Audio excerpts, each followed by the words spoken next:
এবং জন আকাঙ্ক্ষা দুইটাকে সমন্বয় করে সংবিধান অবশ্যই সবার থেকে এগিয়ে থাকে, সেটাকে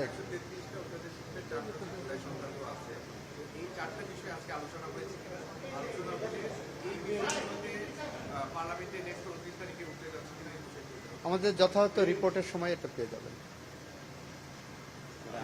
সব 133টার মধ্যে যেহেতু 4টা, ওই 133টার মধ্যেই 4টা থাকবে।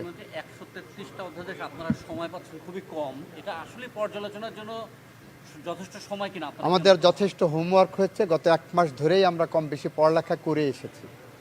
স্বরাষ্ট্রমন্ত্রী কিছুক্ষণ আগে আমাদের সাথে কথা বলেছেন, তো বিশেষ করে জুলাই অধ্যাদেশ সুরক্ষা ও দায় নির্ধারণ অধ্যাদেশের বিষয়ে আপনারা একমত হয়েছেন বলে জানিয়েছেন। উনি যদি বলে থাকেন তাহলে আমাকে জিজ্ঞাসা করার অর্থ হলো ওনারটা আপনারা বিশ্বাস করেননি, না না না না না তাহলে কেন আমাকে জিজ্ঞাসা করছেন? উনি যদি বলেই থাকেন বিস্তারিত আপনি বলুন। আবার আমাকে এটাকে ভেরিফাই করার জন্য তো দরকার নেই। উনি আসলে বলেছে যে বিস্তারিত আইনমন্ত্রী মহোদয় বলেন। সবগুলো অ্যাডপ্ট করা সম্ভব হবে কিনা, আইন আকারে পরিণত করা সম্ভব? দেখি, আমরা দেখি।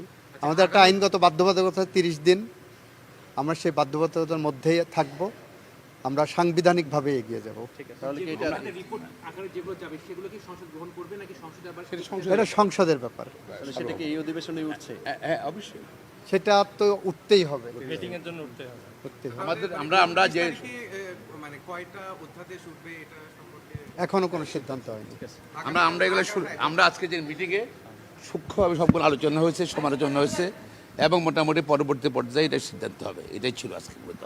এবং বলতে কি এপ্রিলের 2 তারিখ? 2 তারিখ এপ্রিল 2 তারিখ 29 তারিখে নেক্সট মিটিং শুরু হবে পার্লামেন্টের, কিন্তু আমরা 2 তারিখ পর্যন্ত নিয়েছি। এই সেশনের মধ্যে এটা শেষ হবে। সিদ্ধান্ত নিতে হবে। Thank you.